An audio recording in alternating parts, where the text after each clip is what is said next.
Hello guys, welcome back. तो guys एक बार फिर आप सभी का स्वागत है।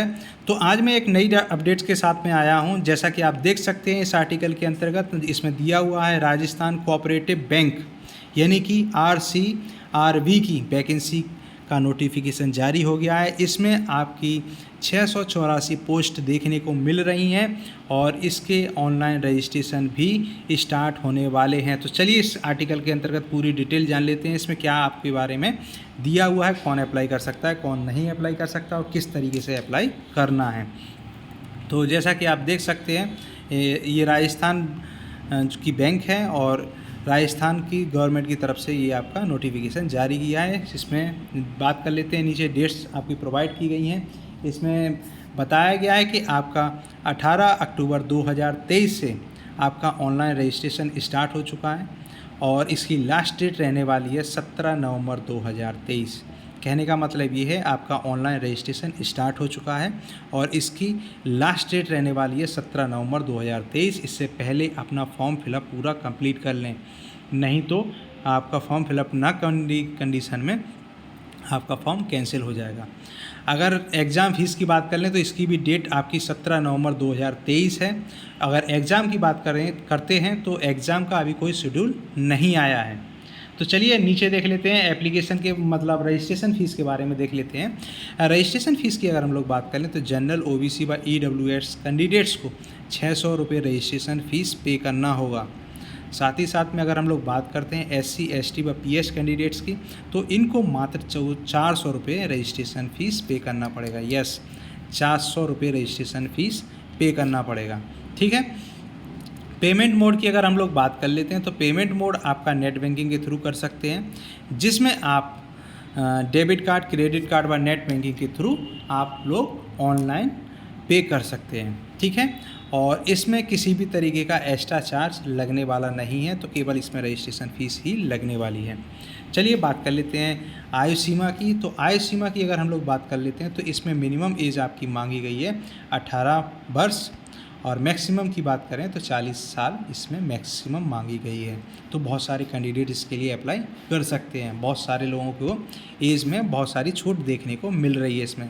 और साथ ही साथ इसके अलावा भी आपका राजस्थान बोर्ड जो कैटेगरी वाइज छूट देता है वो भी आपको देखने को मिलेगी इसमें। चलिए अगर हम बात कर लेते हैं कि पोस्ट का नाम क्या है, तो पोस्ट की अगर हम लोग बात कर लेते हैं तो ये है बैंकिंग असिस्टेंट। बैंकिंग असिस्टेंट की बात करें तो इसमें 540 वैकेंसी हैं। ठीक है। तो बैंकिंग असिस्टेंट की काफ़ी अच्छी वैकेंसी है, 540 हैं।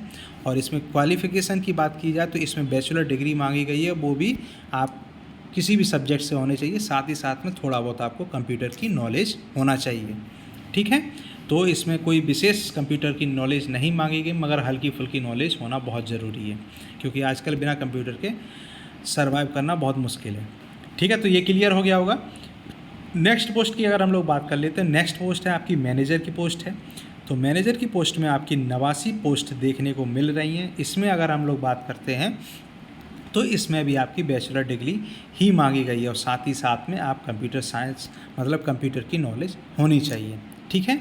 तो मैनेजर की पोस्ट में भी आपके पास बैचलर डिग्री होनी चाहिए, मतलब कुल मिलाकर कहने का मतलब है ग्रेजुएट होने चाहिए आप। ठीक है।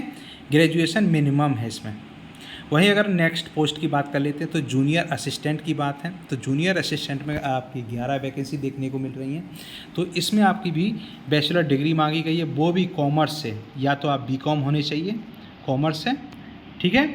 तो मोस्टली वो लोग अप्लाई कर सकते हैं BCom वाले, या इससे रिलेटेड और भी कोई आपके पास कोई एजुकेशन है तो आप अप्लाई कर सकते हैं। नेक्स्ट पोस्ट की अगर हम लोग बात कर लेते हैं जूनियर असिस्टेंट की, तो जूनियर असिस्टेंट की बात करते हैं तो इसमें 12 पोस्ट देखने को मिल रही हैं। तो इसमें भी आपकी बैचलर डिग्री मांगी गई है, साथ ही साथ में या फिर आपके पास में डिप्लोमा होना चाहिए कंप्यूटर से रिलेटेड। ठीक है। नेक्स्ट देख लेते हैं सीनियर मैनेजर की। सीनियर मैनेजर की अगर पोस्ट की बात करते हैं तो एक वैकेंसी है। इसमें मांगा गया है आपका क्वालिफिकेशन मांगा गया है MBA, या फिर आपके पास पोस्ट ग्रेजुएशन डिप्लोमा होना चाहिए, वो भी बिजनेस मैनेजमेंट में। साथ ही साथ में ग्रेजुएशन सब्जेक्ट भी आपका मैनेजमेंट से रिलेटेड होना चाहिए। आगे बात कर लेते हैं कंप्यूटर प्रोग्रामर की। तो कंप्यूटर प्रोग्रामर की अगर हम लोग बात करें तो इसमें 5 पोस्ट हैं, वो भी इसमें क्वालिफ़िकेशन मांगी गई है BE या फिर बीटेक कैंडिडेट्स, वो भी कंप्यूटर साइंस में या IT से या इलेक्ट्रॉनिक्स टेलीकम्युनिकेशन से या इससे रिलेटेड आप देख सकते हैं बहुत सारे दिए गए हैं, ये लोग अप्लाई कर सकते हैं।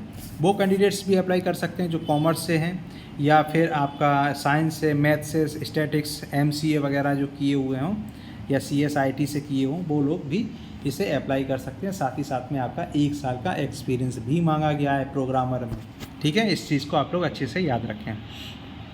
नेक्स्ट अगर हम लोग बात कर लेते हैं तो अकाउंटेंट ऑफिसर की बात करते हैं। तो अकाउंटेंट ऑफिसर में 2 पोस्ट मांगी गई है। इसमें भी आपकी बैचलर डिग्री मांगी गई है, वो भी कॉमर्स के साथ में, यानी कि BCom कैंडिडेट्स अप्लाई कर सकते हैं, वो भी फर्स्ट डिवीज़न। और इंटरमीडिएट में भी आपका फर्स्ट डिवीज़न मांगा गया है, ठीक है, या फिर CA क्वालिफाई होने चाहिए आप, ठीक है, इस पोस्ट के लिए। नेक्स्ट अगर हम लोग बात कर लेते हैं तो एनिमल न्यूट्रिशन ऑफिसर की बात करें तो इसमें करीब आपकी एक वैकेंसी है और इसमें क्वालिफ़िकेशन की बात करें तो MBSc मांगे गई है, MBSc डिग्री मांगी गई है, ठीक है। ये आपके एनिमल से रिलेटेड मतलब आपका डिग्री है ये, ठीक है। तो जिनके पास होगी वो अच्छे से इसे जानते हैं। नेक्स्ट पोस्ट की अगर हम लोग बात करते हैं तो असिस्टेंट मैनेजर की है, जिसमें आपकी जनरल मैनेजर जिसे कहा जाता है। तो इसमें आपकी 4 पोस्ट हैं और साथ ही साथ में आपकी क्वालिफ़िकेशन की बात करें तो बैचलर डिग्री के साथ में आपके पास MBA की डिग्री भी होनी चाहिए। नेक्स्ट है असिस्टेंट मैनेजर की। तो असिस्टेंट मैनेजर की बात करते हैं तो इसमें क्वालिटी कंट्रोलर का पोस्ट है ये, और इसमें 11 वैकेंसी देखने को मिल रही हैं और इसमें बैचलर डिग्री मांगी गई है, वो भी एग्रीकल्चर के साथ में आपको BSc होनी चाहिए, ठीक है। तो आपका जो BSc होनी चाहिए वो एग्रीकल्चर से होनी चाहिए। अगर नेक्स्ट बात कर लेते हैं ऑपरेटर यानी कि एनिमल न्यूट्रिशन की, तो इसमें 3 पोस्ट हैं। इसमें भी मांगा गया है आपका ITI diploma in feeder trade में, ठीक है। फीडर ट्रेड में आपका ITI डिप्लोमा मांगा गया है, इसको अच्छे से आप लोग देख सकते हैं। नेक्स्ट बात कर लेते हैं फीडर की। फीडर की पोस्ट दी गई हैं, 2 पोस्ट हैं। इसमें भी आपका ITI डिप्लोमा मांगा गया है, वो भी फीडर के ट्रेड से, ठीक है। नेक्स्ट पोस्ट की अगर हम लोग बात कर लेते हैं तो इसमें है इन्फॉर्मेटिक असिस्टेंट की बात करें तो इसमें 2 वैकेंसियाँ। इसमें बैचलर डिग्री मांगी गई है, वो भी या फिर आप हायर डिग्री होनी चाहिए, या तो BTech या MTech होनी चाहिए, वो भी कंप्यूटर साइंस से रिलेटेड, मतलब कंप्यूटर से रिलेटेड आपके पास डिग्री या मास्टर डिग्री होनी चाहिए। नेक्स्ट बात कर लेते हैं फॉर्म किस तरीके से भरेंगे। तो फॉर्म का तो जैसे मैंने आपको बताया कि इसका फॉर्म का रजिस्ट्रेशन स्टार्ट हो गया है, 18 अक्टूबर 2023 से स्टार्ट हो गया है और इसकी लास्ट डेट रहने वाली है 17 नवंबर 2023। बाकी का आपको यहाँ लिंक प्रोवाइड कराया गया है, जिसकी लिंक पर जैसे ही क्लिक करेंगे तो आप इसकी ऑफिशियल वेबसाइट पर आ जाएंगे। कुछ इस तरीके से आप इसकी ऑफिशियल वेबसाइट देख सकते हैं, ठीक है। तो यहाँ पर एक्सेप्ट करेंगे इसको, उसके बाद में कुछ इस तरीके का आपका कंडीशन देखने को मिलेगी। तो जो कैंडिडेट्स पहली बार अप्लाई करें वो रजिस्ट्रेशन पे जैसे ही क्लिक करेंगे तो इसका रजिस्ट्रेशन फॉर्म खुल जाएगा, ठीक है। तो इस तरीके से खुलकर आएगा। तो इसमें आपको 2 ऑप्शन दिखाई देंगे, जन आधार के थ्रू आप जाना चाहते हैं या फिर आप गूगल के थ्रू। तो मैं गूगल के सजेशन दूंगा, जैसे गूगल पर आप जैसे ही क्लिक करेंगे तो कुछ इस तरीके का फॉर्म आपका खुलकर आने वाला है। तो 1 मिनट रुक जाइए, यहाँ से आप सेलेक्ट कर लीजिए। जैसे मैं यहाँ से सेलेक्ट कर लेता हूँ, मैंने अपनी गूगल ID सेलेक्ट कर ली है और अब ये देखिए यहाँ पर फॉर्म फिल हो जाएगा। देखिए ऑलरेडी रजिस्टर्ड, ये कि मेरा रजिस्ट्रेशन पहले से तो मैं खुल जाएगा मेरा, ठीक है। तो इस तरीके से आपका आ जाएगा। तो यहाँ पर फिर जिनका रजिस्ट्रेशन होगा उन्हें लॉगिन करना पड़ेगा, जिनका रजिस्ट्रेशन नहीं होगा उनका रजिस्ट्रेशन हो जाएगा। यहाँ यूज़र नाम डालेंगे और यहाँ पासवर्ड डालेंगे, आपका लॉगिन हो जाएगा। फिर आप बाकी की अपनी डिटेल्स फिल करेंगे, ठीक है। डिटेल्स फिल करने के बाद में अपने डॉक्यूमेंट्स को स्कैन करके अपलोड करेंगे। साथ ही साथ में रजिस्ट्रेशन फ़ीस भी जमा करके फाइनली सबमिट करने से पहले एक बार अच्छे से चेक ज़रूर कर लें किसी तरीके की कोई मिस्टेक तो नहीं है। अगर मिस्टेक है तो उस मिस्टेक को सुधार कर फिर फाइनली सबमिट करें। तो आई होप आप लोगों को इससे रिलेटेड सारे डाउट्स क्लियर हो गए होंगे। अगर इससे रिलेटेड अगर कोई भी डाउट्स हैं तो आप लोग कमेंट बॉक्स में कमेंट कर सकते हैं, या फिर फॉर्म को फिलअप करने में किसी तरीके की कोई प्रॉब्लम आ रही है तो भी आप कमेंट बॉक्स में कमेंट कर सकते हैं। तो मैं स्टेप बाय स्टेप आपको फॉर्म फिलअप करके दिखा दूंगा।